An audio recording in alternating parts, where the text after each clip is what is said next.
Well, hello, everyone. How is everybody doing today? This is Jonathan Saar from the JuvoHub Podcast, where learning leads.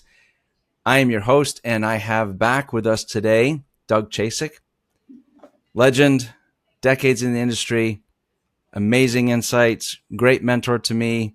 And today we're talking specifically about training using tech.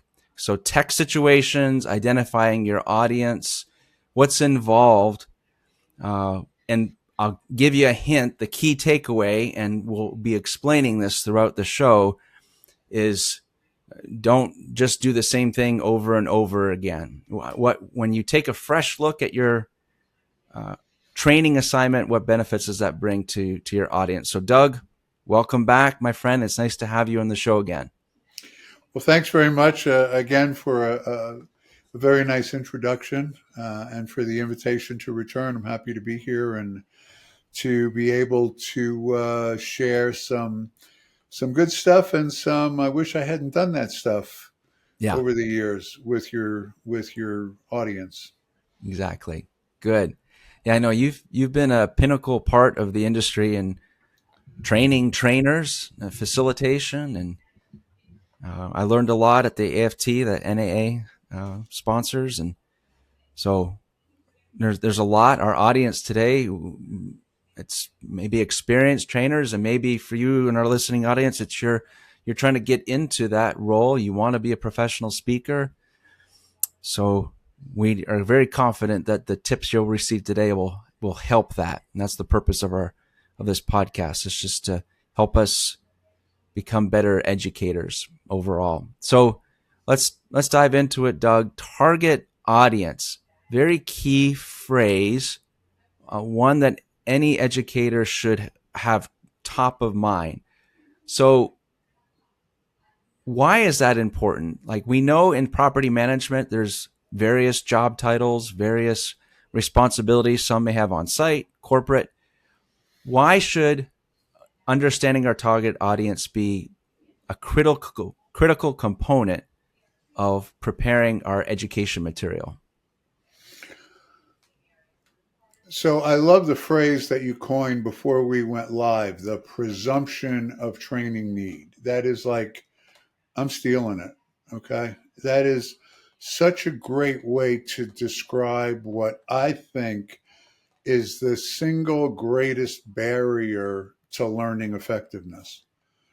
Because to me, there's two layers. There's the layer that you just mentioned, where we have leasing professionals and we have maintenance professionals, we have managers, and the first way to separate it is need to know and nice to know. And for example, these days my main wheelhouse is fair housing. So what I'm going to tell a leasing professional about fair housing is not the same thing I'm going to tell a maintenance professional, because they don't need to know it and they can't do anything with it. The need to know has to be tied to, how does this help me perform better? How does this help me do my job better? How does this help me advance in my career? Nice to know? Yeah. If you don't want to ask to Google, then here's some other references. But it's not necessary. And when we're giving people all this nice to know, and I say this respectfully, or as respectfully as I can, unfortunately, there's lots of folks who are just completely in love with their content and with themselves. And when they get up in front of a room, they're going to prove how much they know. Well, that's great. But how about writing it down? You didn't read your audience.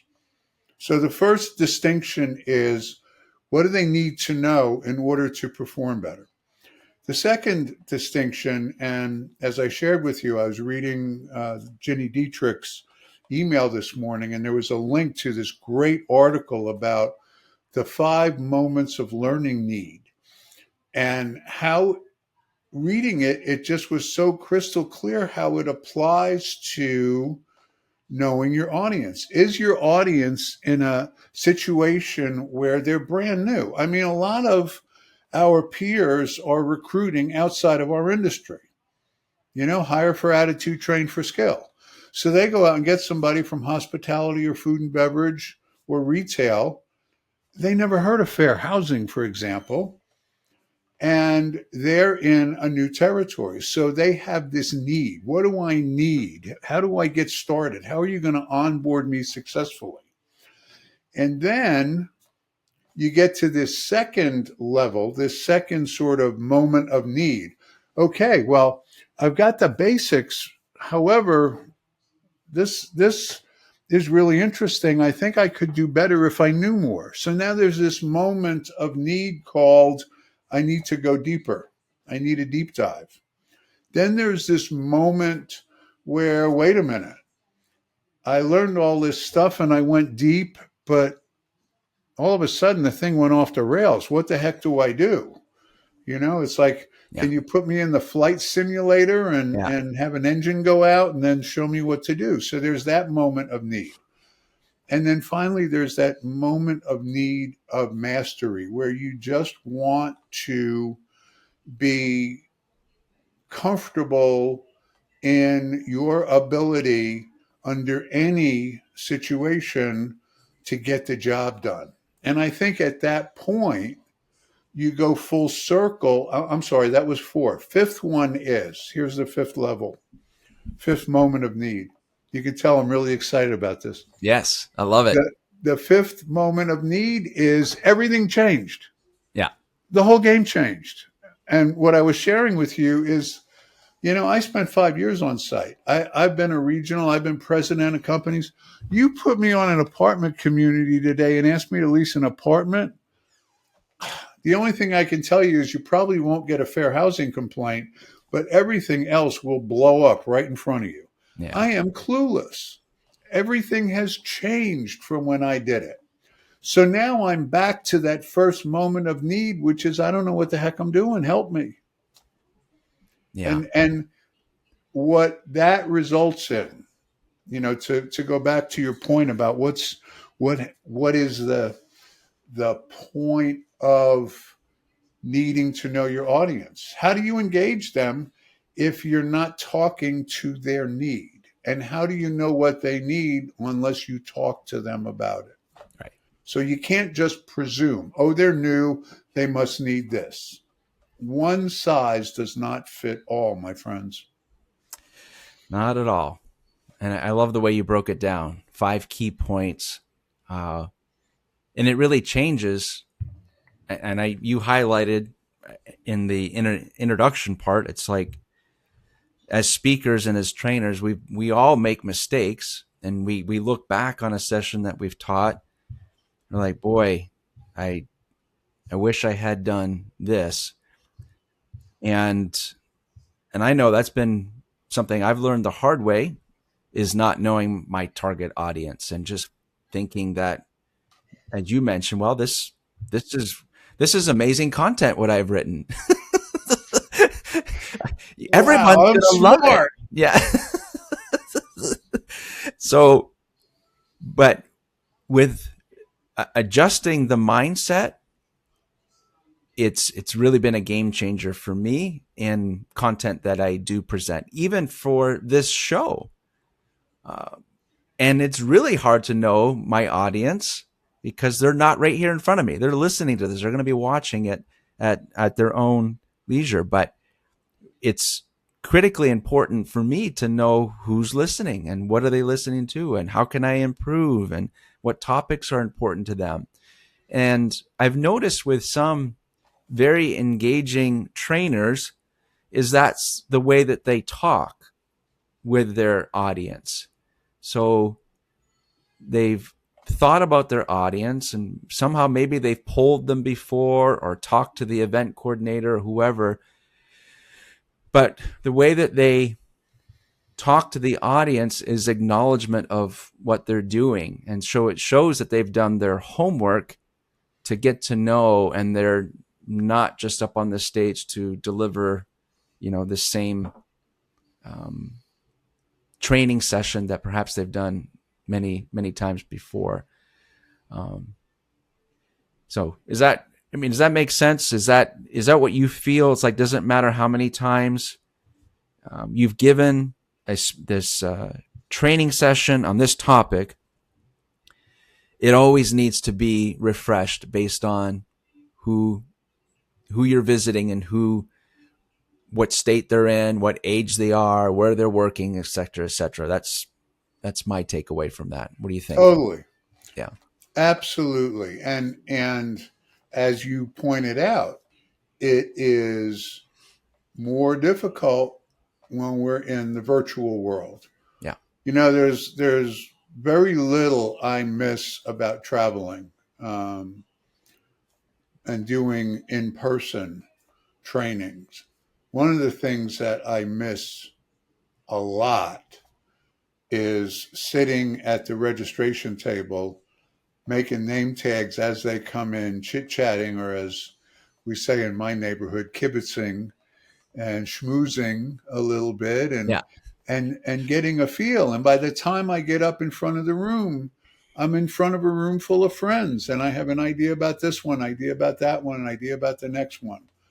And that really informed what I was doing. However, no amount of schmoozing will compensate if I hadn't, prior to accepting the engagement, went down a multi-page questionnaire with the person who wanted to bring me in and asked about who's going to be in the room.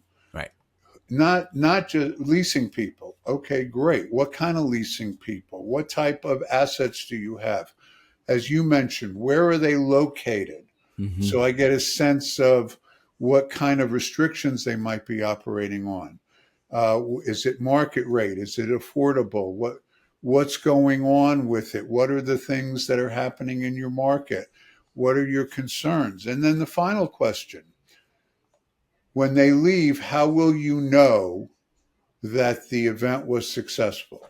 What is it that you're going to look for where you're going to say, wow, he did the job, or why the hell did I hire him?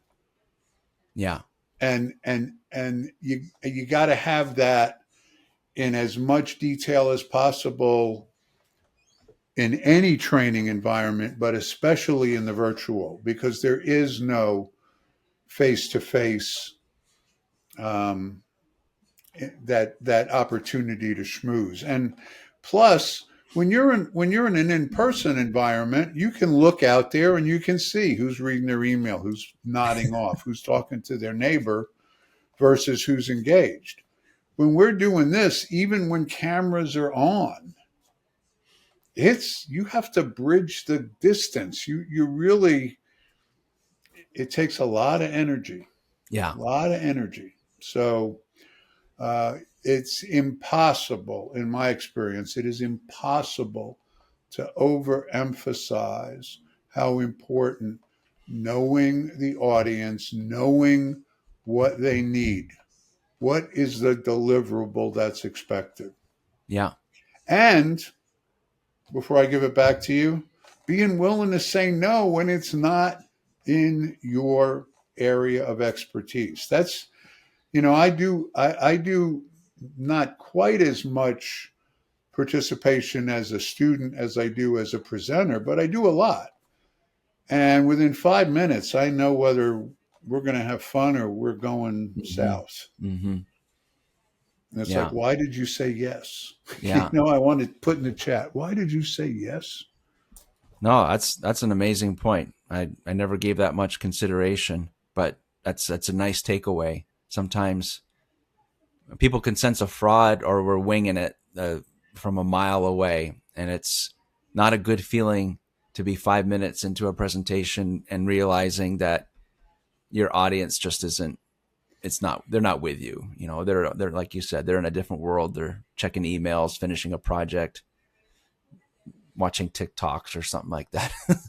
We're living in the age of authenticity, my friends. Yeah, man. This is the age of authenticity. Yeah.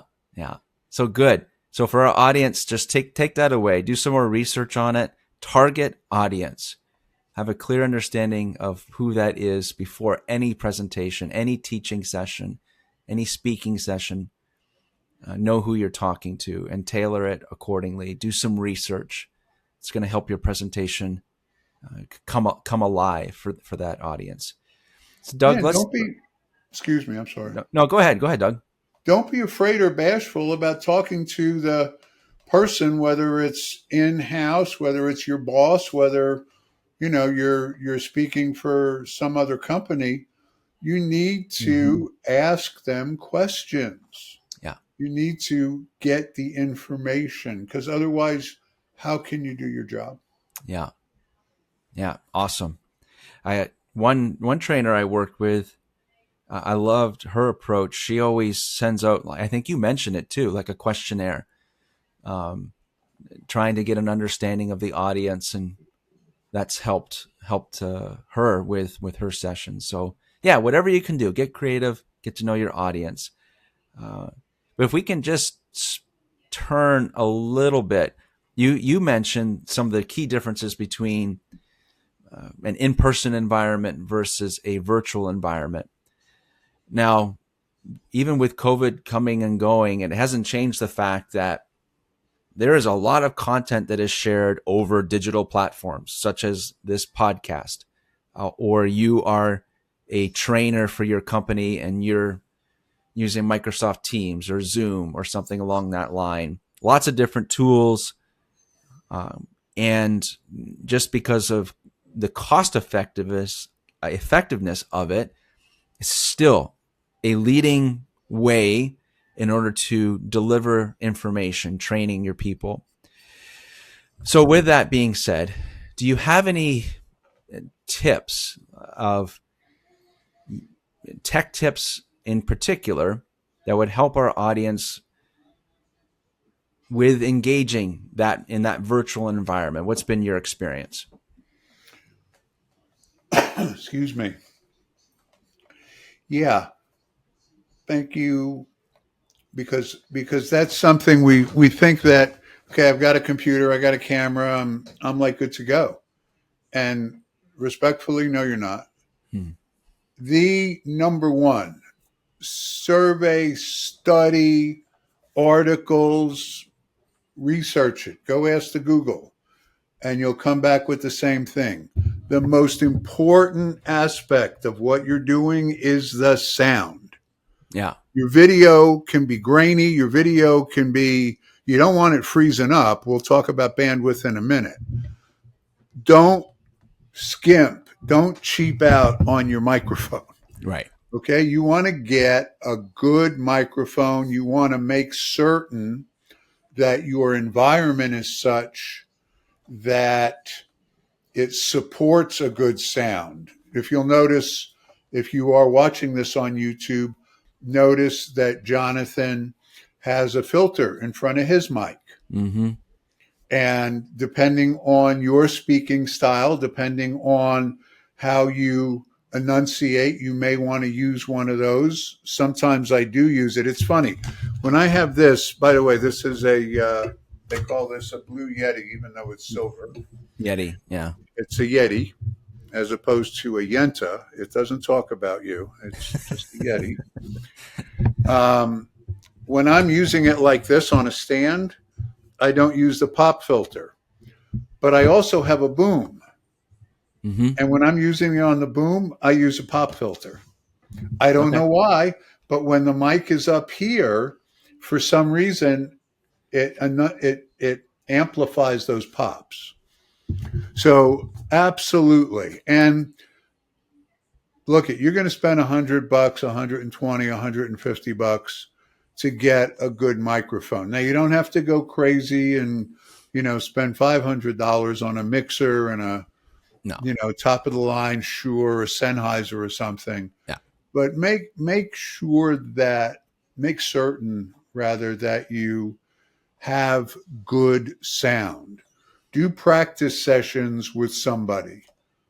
Even if you don't have a paid Zoom account, you can still get a free Zoom account and get a half hour or 45 minutes for free. Right. And fine tune how close should this be to you? How far away should it be to you?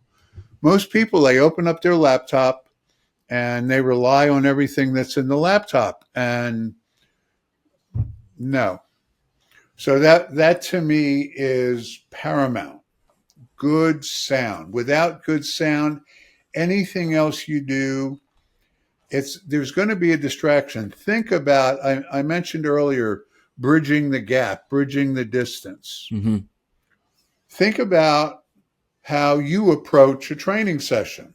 You just signed up for a training session and you have the best intentions in the world, but you don't have, a remote control where you can hit the pause button on everything that's going on and tunnel vision into your training. Mm-hmm. So you're showing up with distractions. Now you have somebody who has lousy sound. That's another distraction. Yep. And maybe the video's not that great. That's another distraction. And oh, look at that. There's a spelling error on the slide. This person doesn't know anything. And you know what? I'm now over here on this monitor checking email. Yeah. And then you wonder why they didn't learn. Right. Yeah. Yeah. So much in that preparation. Like, as we've talked about, we may have done our research to get our understand our target audience, but those simple tech tips, boy, I wholeheartedly agree. It is like nails on a chalkboard on some presentation I've been, and the first 10 to 15 minutes is still like tech support. Can you hear me? How do I sound? Put it in the chat if you can't hear me. It's right. Put it in the chat. But give me a thumbs up that you can see my screen. Everybody, those are all part of pre-production, not production. Production is live. You've got all of those steps out of the way. Now, it's not saying that things still may go wrong. It is technology. But if you don't have a pre-production plan, all the items that you mentioned, microphone, camera, lighting, you're going to lose your audience, if they're even off. And so you want to have someone who can be there and look at it from that perspective before you go live. That's so nice tips, Doug. Yeah. A lot of times we have to work solo. We don't have the luxury of having a producer who can monitor chat and, right. Whisper in our ear when something's not right. So we're having to be on top of it. And that's why, as you're saying, that preparation, that pre-production, when you've got it all handled, mm-hmm. then you can go in and you're not distracted. Right. Yeah. There's nothing worse than your presentation freezing up. I know it's happened to me a few times, and I'm just like, Oh, I was grateful I had someone else on the other, a co-worker who jumped in and was able to share my presentation, because I was where I was supposed to deliver the training was in a very specific area, and I knew the area, I knew the setup, but all of a sudden I had to move to a common area. Just anyway, the circumstances put me in a completely different environment, and I wasn't ready for it. And it just totally threw me off with the presentation I had to give at the time. So yeah, just try and get all that out of the way, and become familiar with it. And I like how you highlighted, it's not like it's a big deal. Some people I've talked to are like, they're not techie, and so they have like that measure of fear. But unfortunately, in being in the training world and learning and development world, you need some measure of education on the technology that you're using, so that you can feel confident with that's done, and then you could just focus on your material, your teaching. Listen, this is not rocket science. And again, it depends on what's your situation. For a lot of folks, if you work for a company, if you're an in-house trainer, then you're just going to be on one platform. You're going to be on Zoom. You're going to be on Teams. You're going to be on GoTo.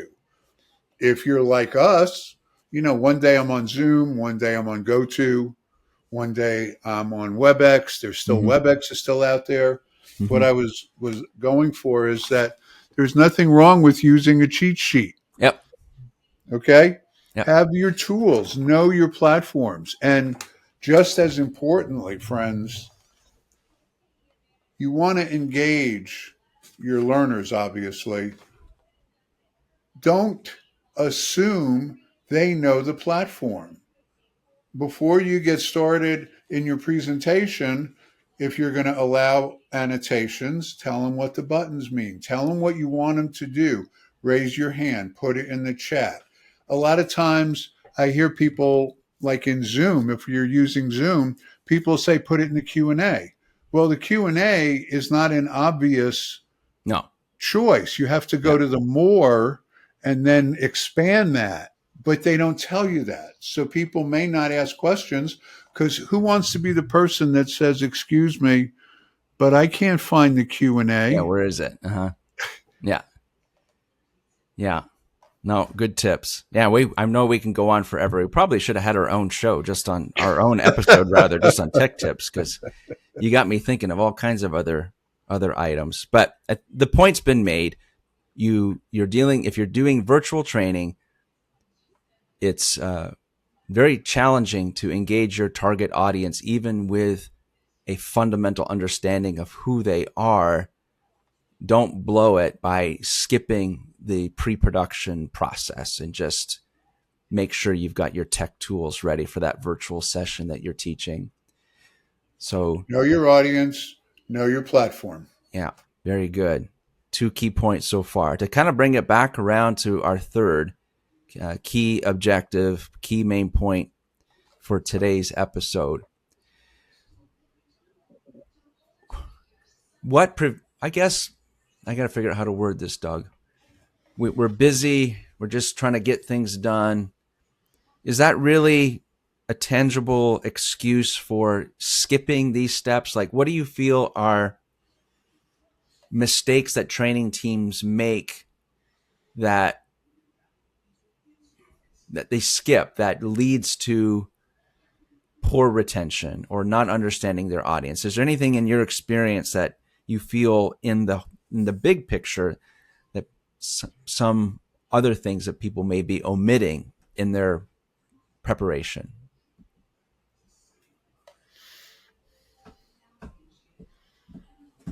Aside from what we have talked about, I think that at the top of the list, even more important than knowing your audience when you talk about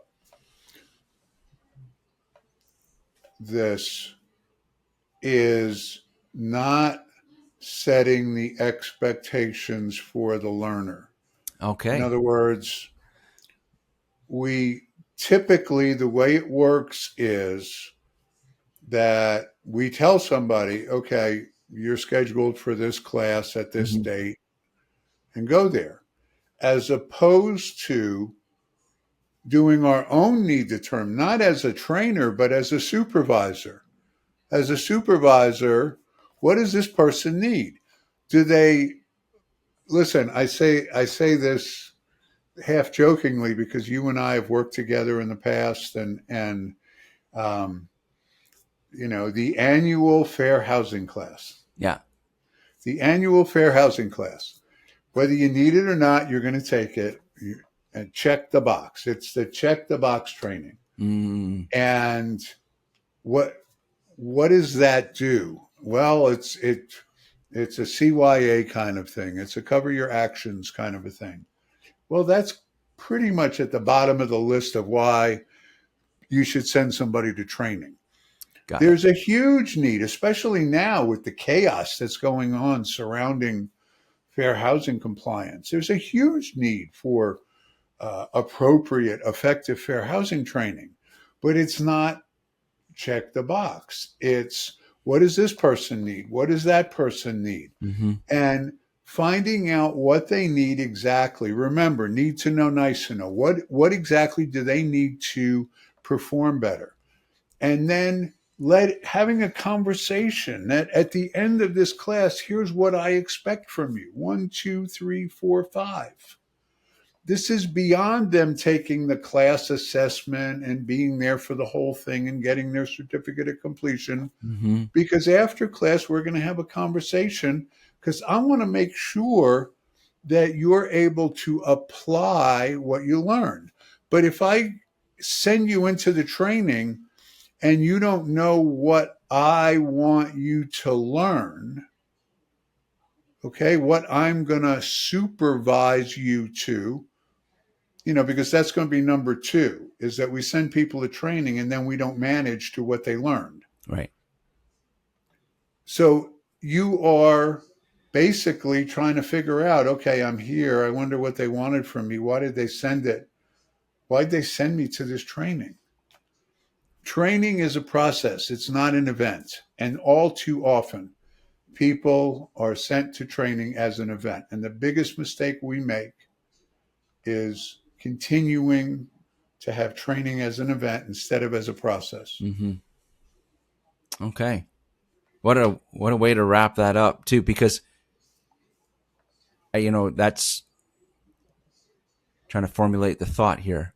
I never gave that much consideration. I guess when you and I were talking before we hit the record button, on the fact that a trainer could easily state, this is the same target audience as the last time this class was taught or this asynchronous course was delivered.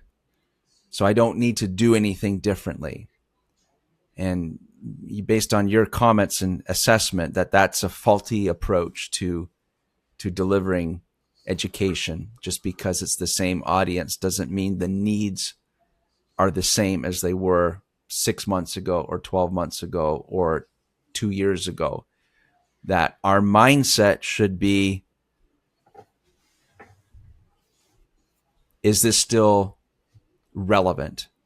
Does it support the needs of this group today, with the community that they work at, with the job title that they have, or other circumstances that may sway things? But that assessment still needs to take place, not check the box, as you mentioned. That's incredible.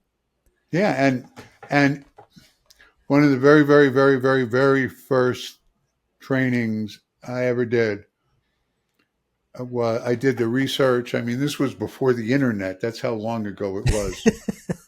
I was in this thing called a library. Yes, doing Dewey the Decimal research, System. Yeah. got everything, did this session. It was for maintenance. And did the session, did a couple of sessions, and people loved it. I went to this one particular company, and did the session. At the break, a couple of guys came up to me and said, I don't understand why you're telling this. We're not allowed to do any of this at our company. Oh, wow. I researched the topic, but I didn't research the company or the culture. Oh, wow. Mm. Yeah. It was like, yeah. That's like, I did not know my audience. I didn't even know I was supposed to know my audience. I thought I was just supposed to know my topic. Hi, I'm Doug, and I'm a maintenance maven. Yep. Nope. Yeah. I had that happen to me too when social media became mainstream, and there were still plenty of companies that had a no social media policy, which I found it kind of odd that why I was being brought in. But I didn't know about that policy, and I was kind of caught off guard when people put up their hands and said, we're not allowed, same thing. We're not allowed to do that here. Oh, and I kind of look over to the trainer. Okay, you want to help me out here? What am I teaching here today? But that was my fault. I didn't ask the right questions ahead of time. So boy,